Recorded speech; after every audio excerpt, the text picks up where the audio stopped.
Jesús siempre el Rey, las buenas nuevas del Evangelio. Gracias a nuestro Dios que nos ha dado la naturaleza, la creación, para que nosotros tener un entendimiento de que existe un Dios. Todos van a entender o todos entendemos o van a entender de que existe un Dios, de modo que no van a tener excusa. Mas Dios también nos sujeta a la ley, nos casa con la ley para llevarnos a Cristo. Romanos capítulo 7, verso del 1 al 8, la primera parte. Aquí vemos una analogía. Una analogía es una semejanza entre cosas distintas para entender una relación. En este caso, Pablo aquí, inspirado por el Espíritu Santo, hace una relación entre un matrimonio literal, hombre y mujer, con el matrimonio de la ley. Es aquí la explicación que da el apóstol Pablo acerca de este matrimonio. Son un matrimonio que van delante de la ley del hombre y también hacen un juramento delante de Dios a serse fiel.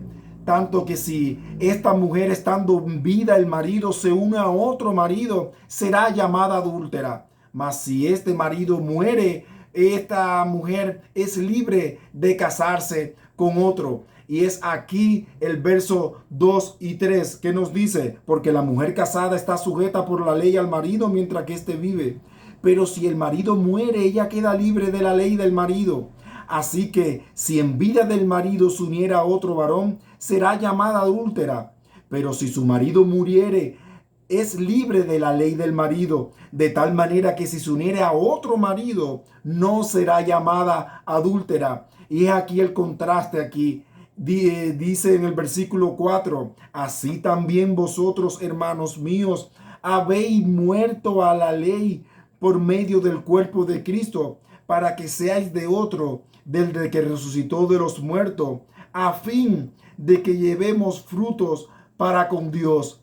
Nosotros nos divorciamos de la ley, porque casados sujetos al señorío de la ley, no podíamos casarnos con Cristo.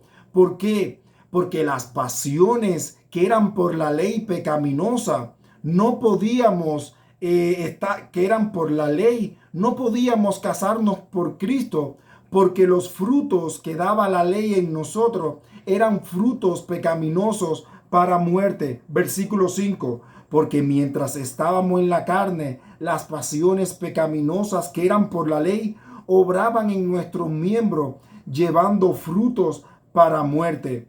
Pero ahora estamos libres de la ley por haber muerto para aquella en que estábamos sujetos, de modo que sirvamos bajo el régimen nuevo del Espíritu y no bajo el régimen viejo de la letra.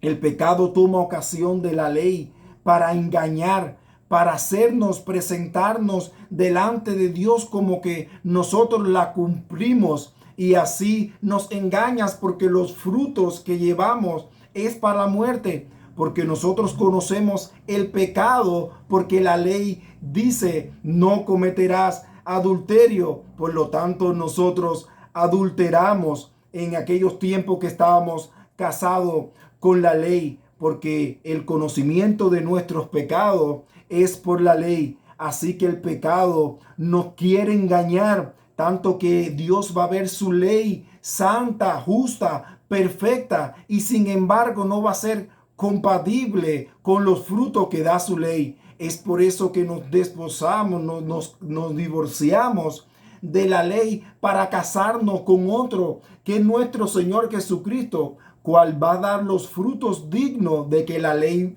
merece. Tanto que si nosotros seguimos sujetos a la ley, no vamos a ser perfectos los frutos que la ley demanda, sino los frutos pecaminosos, porque la ley hace vivir nuestros pecados para llevarnos a Cristo. Qué misericordia de nuestro Dios, que Él quiere, Él pone su ley y nos casa con su ley, para nosotros darnos cuenta que los frutos que da esa ley son pecaminosos para llevarnos a Cristo. ¡Qué bendición! Versos 7 y 8. ¿Qué diremos pues? ¿La ley es pecado? En ninguna manera. Pero yo no conocí el pecado sino por la ley, porque tampoco conociera la codicia si la ley no dijera no codiciarás. Mas el pecado, tomando ocasión por el mandamiento, produjo en mí toda codicia, porque sin la ley el pecado está muerto.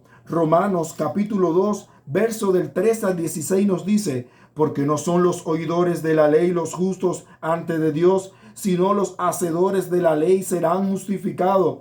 Porque cuando los gentiles que no tienen ley hacen por naturaleza lo que es de la ley, estos, aunque no tengan ley, son ley para sí mismos, mostrando las obras de la ley escrita en sus corazones, dando testimonio su conciencia y acusando, defendiendo su razonamiento en el día que Dios juzgará por Jesucristo los secretos de los hombres conforme al Evangelio. Tú que escuchas, y si tu pecado se ha exaltado, es porque la ley está escrita. Razona y da lugar al testimonio de tu conciencia. No calles a la voz de tu conciencia, porque tu razonamiento te pueden acusar para saber que no estás cumpliendo la ley de Dios para llevarte a Cristo. De modo, hermano, querido amigo que me escucha, no vas a tener excusa, porque son los hacedores de la ley los que serán justificados. ¿Esto quiere decir que obedeciendo al Señor la ley vamos a ser salvos? No, es hacerse de la ley para demostrar nuestros pecados y nuestras pasiones pecaminosas, para ir por medio del Espíritu a Jesucristo, el cual va a dar los frutos dignos de que la ley mereces. Y el pecado te va a engañar y las pasiones pecaminosas te van a seguir engañando. Y cuando te presentes delante de Dios con la ley que tienen sus atributos, que es santa, justa y buena, pero Dios no va a ser compatible con los frutos pecaminosos, sino aquel que lleva los frutos verdaderos delante de Dios, perdonándonos todos nuestros pecados de los frutos de la ley y al mismo tiempo cumpliendo la ley perfecta y agradable de Dios. Unas más de las nuevas de salvación.